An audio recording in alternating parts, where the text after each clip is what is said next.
This bulletin proudly brought to you in association with Alex Campbell's Menswear.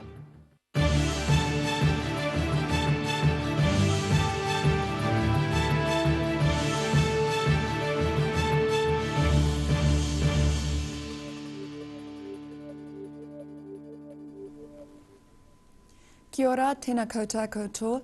Good evening, ko Melissa Barton-aho. A man has been arrested after someone was critically injured at a property north of Dunedin this afternoon. Police say emergency services responded after a person was injured at a residential property on Coast Road in Karatane. Police were alerted to the incident at 3:20 p.m. and one person has been taken into custody. At 4:30 p.m, a St John's spokeswoman says it was treating one person with critical injuries at the scene on Coast Road. This coming weekend's Waitaki Arts Festival will feature a blacksmith demonstrating how to make knives in his forge. Those wanting to take a look are invited to call in at the Smith and Peony workshop in Kakanui, which will be open during the next day, Saturday and Sunday.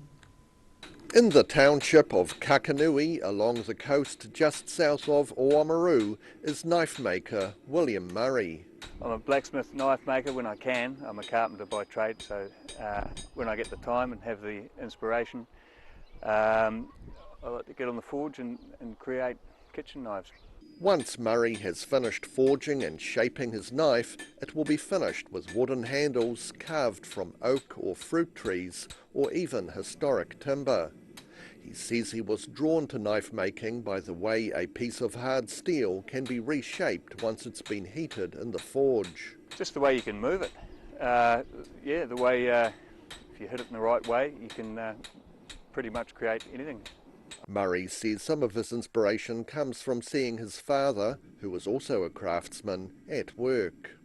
Yeah, just a bit of his influence, but also looking at other knife makers around the world and watching what they're doing, and it's pretty amazing. It's pretty cool.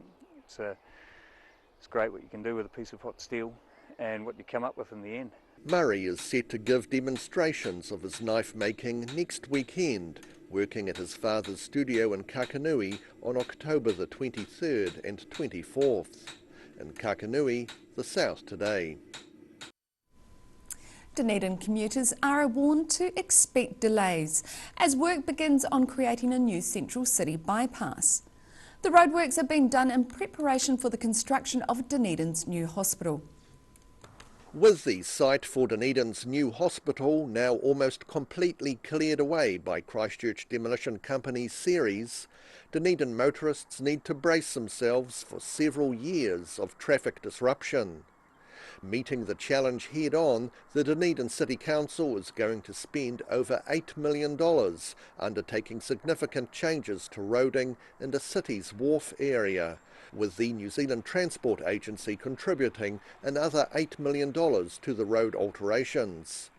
The first stage is set to begin later this month with the installation of traffic lights at the intersection of Wharf and Kitchener Streets opposite Sims Pacific Metals. The traffic lights are needed because traffic volumes are expected to increase. When the bypass route is completed, it will go from Andersons Bay Road along Wharf Street and to the overbridge at Anzac Avenue.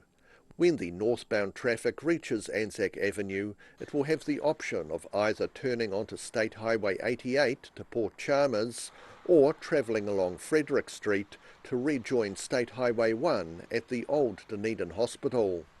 The project, which will provide safer passage for vehicles, cyclists and pedestrians, is expected to be completed by March next year.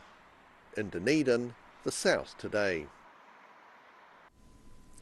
A Dunedin building that pays tribute to pioneering women of Otago is possibly going to be sold and redeveloped, but heritage features will be preserved. The Otago Pioneer Women's Memorial Association is asking for proposals on how its hall on Lower Moray Place could be used in the future. The building is on a prime site in the central city and is a Category 1 historic place. The hall has historical significance as a memorial to both 19th century women immigrants and mid-20th century feminists. If the building is sold, the money will be used to fund a scholarship for Otago women to pursue tertiary education. The southern region is steeped in the history of the gold mining era, and one place where a visitor can see artefacts from the endeavour to find gold is along the Clutha River at Tuapeka Mouth. If you travel up the Clutha River, about halfway between Balclutha and Beaumont, you'll come across Tuapeka Mouth, a township well known for its ferry across the Clutha River. Everywhere you look are reminders of the gold mining age, with a 45-minute walk possible along the Tuapeka River, ending up at a historic dam built by the Tamaiti Gold Mining Company. This was built in 1920. There was an earlier one further up the river, a wooden one in 1907, and they had a turbine there which supplied the power to a sluicing gun to get the gold.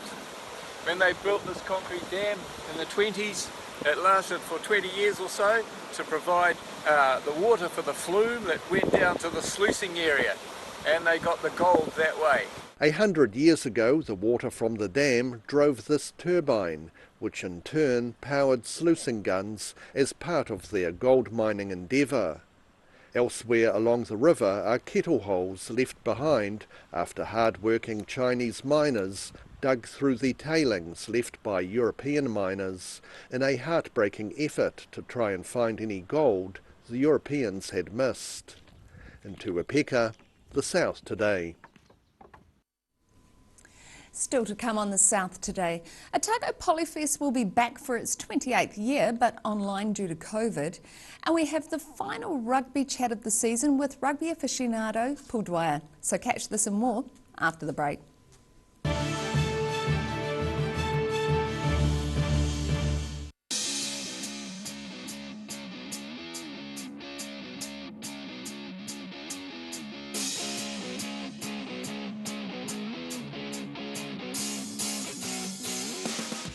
If you're at risk of developing melanoma skin cancer, you owe it to yourself to have a mole map. Mole map is coming to your area. Phone today to make an appointment. It could save your life.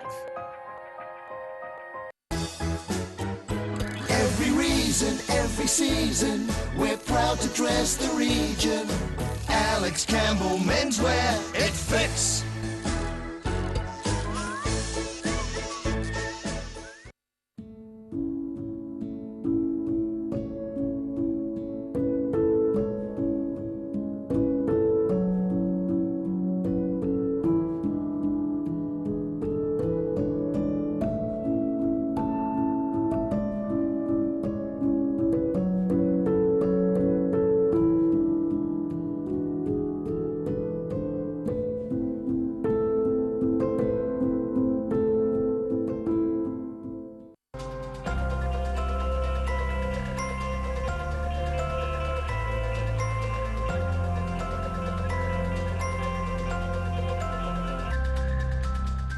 A poorly maintained heat pump can lose up to 35% of its output. The Mr. Heat Pump Cleaner team are experts. Their specially developed chemical wash is totally biodegradable. Call Mr. Heat Pump Cleaner and get the job done by the professionals.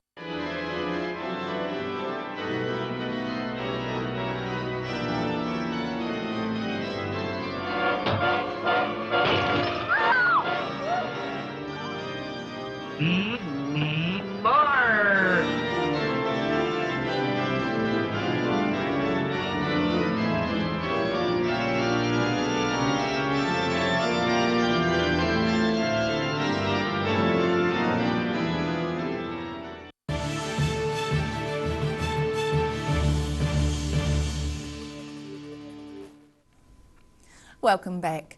Otago Polyfest is back for another year, however only online. Due to COVID-19 restrictions, the festival will be available to the public through the internet only. When the festival starts on Monday, all performances will be live streamed on social media. The festival will adhere to the government's COVID-19 guidelines and largely operate under a one-way traffic system at the Ika Centre to ensure it's as safe as possible. Now in its 28th year, Otago Polyfest is one of the oldest Pacifica festivals in the country. In the final rugby chat of the season, rugby aficionado Paul Dwyer talks with Raymond Nau, who was the winner of this year's ODT Spates Player of the Year award. Welcome to ODT Rugby Chat, brought to you by Gary. Look, I've now got Ray Nui with me, so congratulations, Ray, on winning this prestigious trophy. I was just looking back on it the other day and I saw this, some really good players have won this trophy. Might have started with, I can't remember his name, was coaching. Andy Melvin might have been the first one way back in 1995-96. Matt Clutterbuck won it twice from Alhambra Union. I think Warren Smith, who played blindside for Dunedin, he might have won it a couple of years in a row as well. But I think it came down to a couple of players at the end, but you just poked your nose ahead and got through to the final. So I know you didn't play in the final because you were on Otago duty. Was that a pain in the arse not playing? Yeah, I was pretty gutted, to be honest. We had a mean year, good group of young boys. There's actually a couple of us, not just me. It was me, Dylan, Sam Gilbert, Whiskey. So. Yeah, crucial players for you. Yeah, so it was tough. But it was a great old game. I mean, I thought Green Island competed really well, and if your goal kicking had been a bit better, you just had one of those bad days. Because your wee Tahiwi, he hadn't hardly missed a goal all year for you guys. He was a metronome. He was much the same as Cam Miller, but in the final, things just didn't go his way. So it would have been a lot closer. But it was a great game, and it was a great day for the Green Island club. Yeah, no, I reckon they did real well for a real young team. We scored all the tries, just didn't get the kicks over. So on the back of your really good season, you've made the Otago team. Congratulations, and I thought you had a pretty good game on the weekend. Made a couple of nice breaks against Taranaki. So how's that season going for you at this stage? Even though the boys are struggling a bit in terms of the results, but how's that going for you? Oh, it's going pretty good. Sass is good dude, real welcoming to all the boys. All the boys get along well. Yeah, just a little bit of stuff that we just got to fix just around our defence and stuff like that, but no, I reckon we're heading in the right direction. So mate, because you played the previous 3 years, you played for Green Island last year, but you were sort of coming up from Southland. You played 3 years for Southland, so why the move to Otago? I was just enjoying the culture in Green Island, just the life in Dunedin as well, real easy, chill, kind of made sense for me. So the Green Island thing was a big part of that decision, was it? Yeah. Right. Yeah, good people around me, like Craig Duncan. Yep. It's the guy I look up to. Horse. Yeah, Horse. Yeah. Yep. So yeah, he helped with that move. Yep. And stuff like that. Well, he's got plenty of money too. I mean, that's the thing about Green Island. There's lots of money out there, mate. So look. But just to finish, just congratulations again. Well done on winning that trophy. Well done on Green Island season. And I think you were probably here before to see that Dean Moe, who had won the Club Personality of the Year. What does Dean Moe mean to you, especially over the last couple of years? Oh, he's great man, great club man, genuine. He can be honest too, as well. He just lets you express yourself on the field. Yeah, he's just real open, So. Okay. Yeah, good man, amazing. So there it is, all over here. You've got all those award winners out. Ray Nui is the ODT Spates Player of the Year. So welcome, thanks to Garrador for sponsoring the show. I hope you've enjoyed it, and this will be the last time you see us, and we'll be back again with you next year. And you can watch the full interview online of Rugby Chat, featuring interviews with several other winners at odt.co.nz. And still to come on the South today, another popular event is cancelled due to COVID-19 alert levels. And we take a look at what the weekend's weather has in store for you. So see you after the break.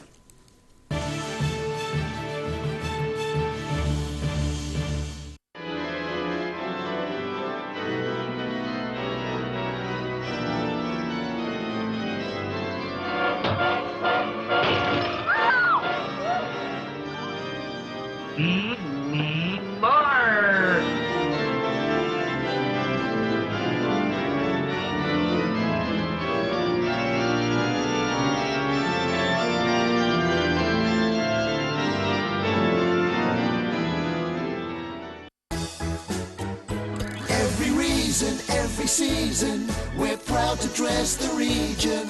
Alex Campbell Menswear, it fits. If you're at risk of developing melanoma skin cancer, you owe it to yourself to have a mole map. Mole map is coming to your area. Phone today to make an appointment. It could save your life. MTF Finance can help you turn the key on your next vehicle with a loan made just for you. TCs and lending criteria apply. A poorly maintained heat pump can lose up to 35% of its output. The Mr. Heat Pump Cleaner team are experts. Their specially developed chemical wash is totally biodegradable. Call Mr. Heat Pump Cleaner and get the job done by the professionals.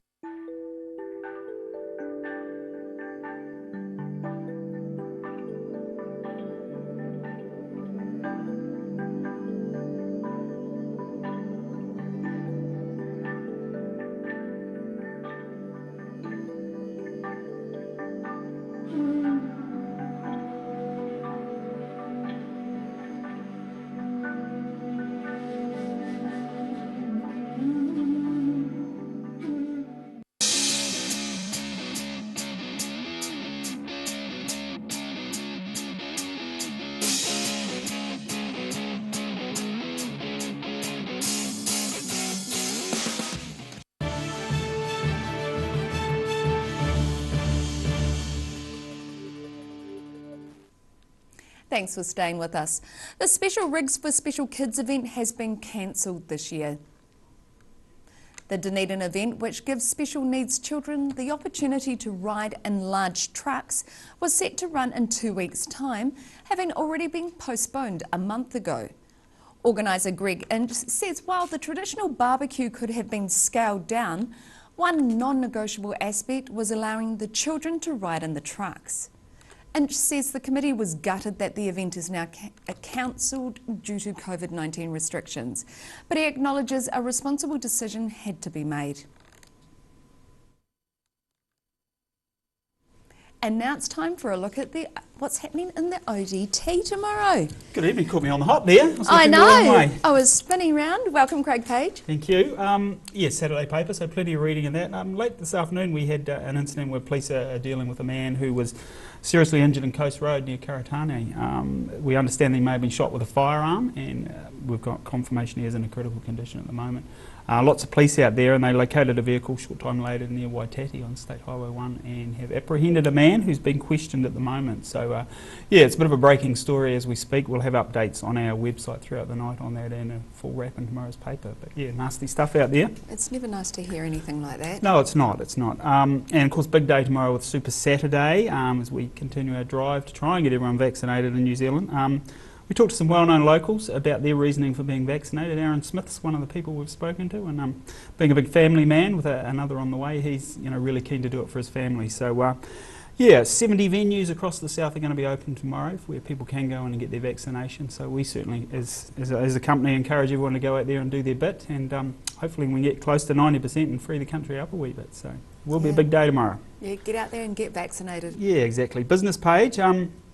Story about a former criminal who was jailed for assaulting a police officer, and he's now set himself up as a barber in Dunedin. Picked up the clippers while he was in prison. Plenty of time on his hands, obviously. And yeah, once he was released, decided to go out on a new path. So he's doing really well.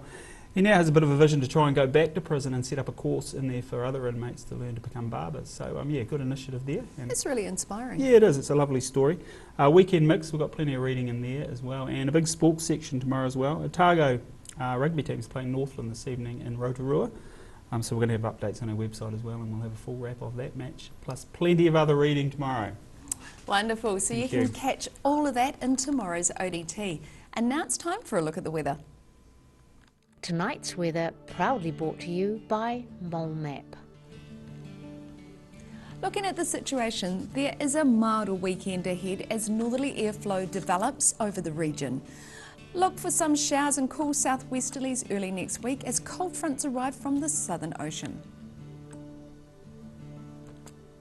Looking at the northwest of the South Island, it's a fine spring day for both Westport and Greymouth. Greymouth, a high of 15 degrees with the occasional cloud. Westport, a high of 14. Moving to the northeast, the sunny weather continues for this region. Blenheim will see a high of 19 degrees, while Nelson is slightly lower with 18 degrees.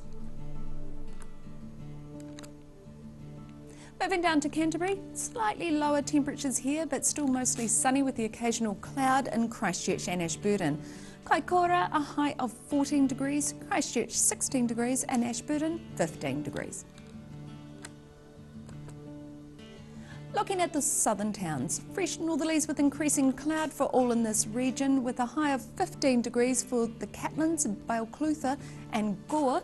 Lumsden slightly lower on 14 degrees. Travelling westwards to the Central Lakes region, moderate northerlies with increasing cloud throughout the day for Wanaka, Queenstown and Alexandra. Alexandra has a region high with 18 degrees, Wanaka 17 and Queenstown 16. And in Tiana, northerly winds will become quite fresh with rain later on, looking at a high of 14 degrees. Moving up to the northern towns along the coast, Timaru, moderate northeasterlies with some cloud and 15 degrees, and it's the same for Oamaru with a slightly lower 14 degrees.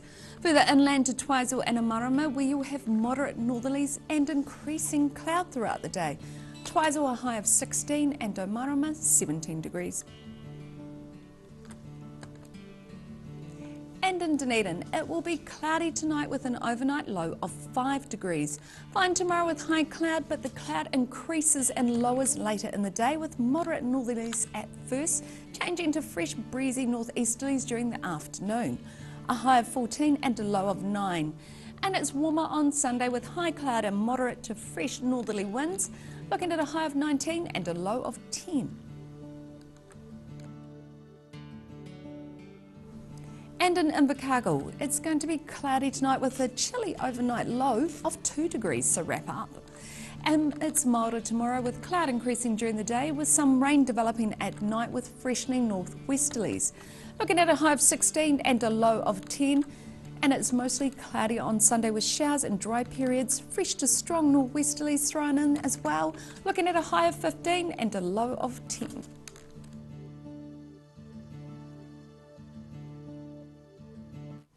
And that's all our news for this Friday and indeed the week. For the latest news from the southern region, head online to odt.co.nz. Remember to like and subscribe to Channel 39 on Facebook and YouTube so you can receive notifications of up-to-date content. Nō reira, kia pai te pou, ka kite anō.